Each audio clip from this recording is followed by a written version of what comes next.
अस्सलाम वालेकुम, मेरा नाम असमत हाउस वाली है। मैं बैच वालेकुम अस्सलाम। 24 लेवल जी, नंबर 1 वालेकुम की अस्सलाम। स्टूडेंट हूँ डांस स्कूल की।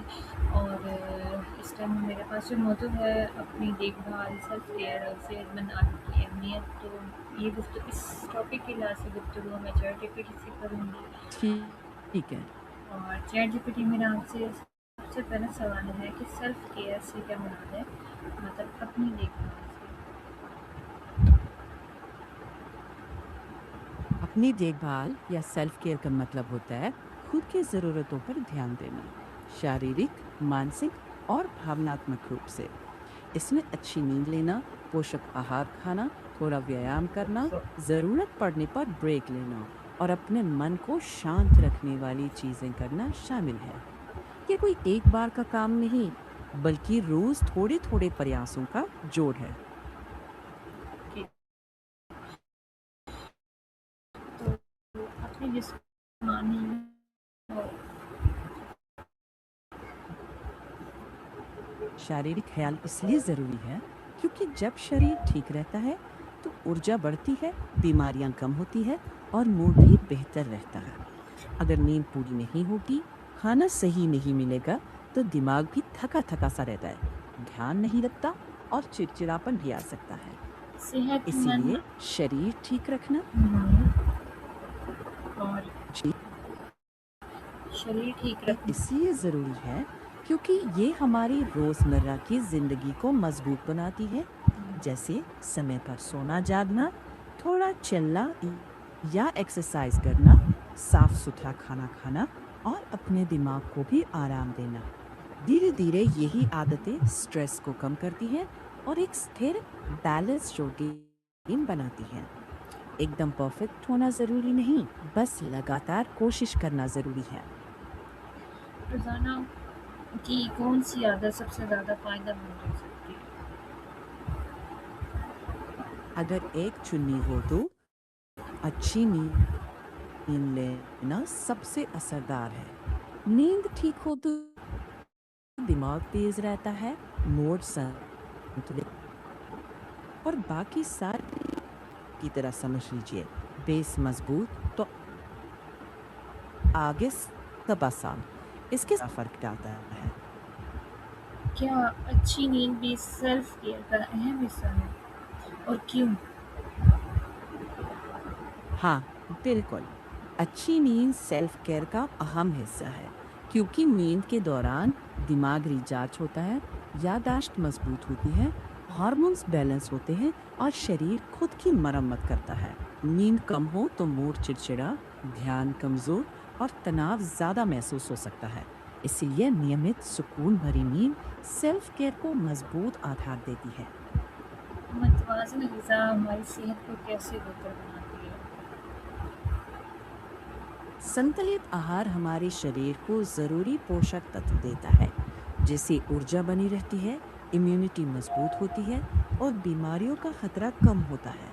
जब खाने में सब्जियां, फल, प्रोटीन और अच्छे कार्ब्स शामिल हों, तो दिमाग भी बेहतर काम करता है, मूड स्थिर रहता है।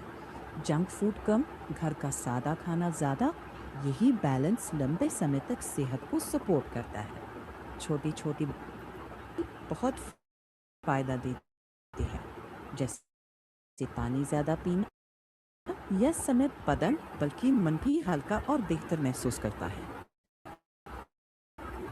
डेली रोजाना वर्क एक्सरसाइज से दिल मजबूत रहता है, ब्लड सर्कुलेशन अच्छा अच्छा रहता है, मूड बेहतर होता है और स्ट्रेस भी कम होता है।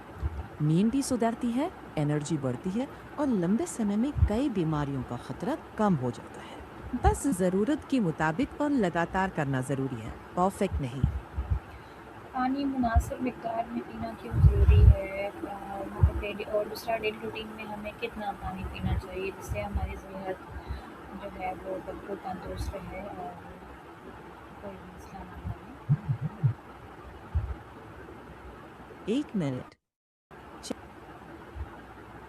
पानी सही मात्रा इसलिए जरूरी है क्योंकि पानी शरीर का तापमान संतुलित रखता है, पोषक तत्वों को पहुंचाने में मदद करता है, किडनीज को ठीक से चलाता है और टॉक्सिन्स बाहर निकालता है।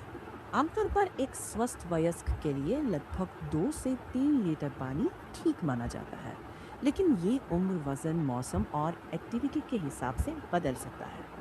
आसान टिप: प्यास लगने का इंतजार ना करें, दिन भर थोड़ा थोड़ा पानी पीते रहें और पेशाब का रंग हल्का पीला रहे तो आमतौर पर हाइड्रेशन ठीक है। इससे सेहत बेहतर रहती है। तो ज़हनी दबाव यानी स्ट्रेस को कम करने के आसान तरीके कौन से हैं? आसान तरीकों में गहरी सांसें लेना, थोड़ी देर टहलना, भरोसेमंद दोस्त से बात करना, स्क्रीन टाइम कम करना और दिनचर्या को थोड़ा सरल बनाना शामिल है। नियमित नींद, संतुलित खाना और हल्की एक्सरसाइज के साथ ये तरीके स्ट्रेस को काफी हद तक कम कर सकते हैं।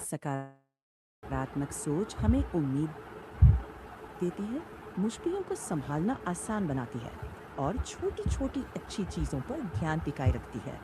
इसका मतलब ये नहीं कि रियल प्रॉब्लम्स को नजरअंदाज करें, बल्कि ये ताकत देती है कि हम गिरने के बाद फिर से उठ सकें। इससे इमोशनल और मेंटल हेल्थ दोनों बेहतर होती है और सेल्फ केयर। बुरी आदतों को छोड़ने के लिए कौन सी पॉजिटिव रहना प्रैक्टिस से आता है और हर दिन थोड़ा थोड़ा किया जा सकता है। बुरी आदतों को छोड़ने के लिए कौन सी हिकमत अमली अपनानी चाहिए? जी, ऐसी आदतें जो आपको नुकसान, समय की बर्बादी या सेहत पर बुरा असर दें, उन्हें धीरे-धीरे कम करके छोड़ना बेहतर है। जैसे देर रात तक जागना, ज़रूरत से ज़्यादा जंक फूड, लगातार स्क्रीन स्क्रॉलिंग और हर बात पर नेगेटिव सोच न छोड़ें। छोटी-छोटी जीतों को नोटिस करें और जो चीज़ें आपको आगे बढ़ने से रोकती हैं, उन्हें लिमिट करना सीखें। धीरे-धीरे बदलाव सबसे ज़्यादा टिकता है। मसरूफ़ ज़िंदगी में सेल्फ डेली कैसे निकाला जा सकता है और सोशल मीडिया का ज़्यादा इस्तेमाल हमारी सेहत पर क्या असर डालता है? 1 मिनट चेक कर लूं। बिजी जिंदगी में सेल्फ केयर के लिए वक्त निकालने के लिए छोटे छोटे बदलाव काफी हैं।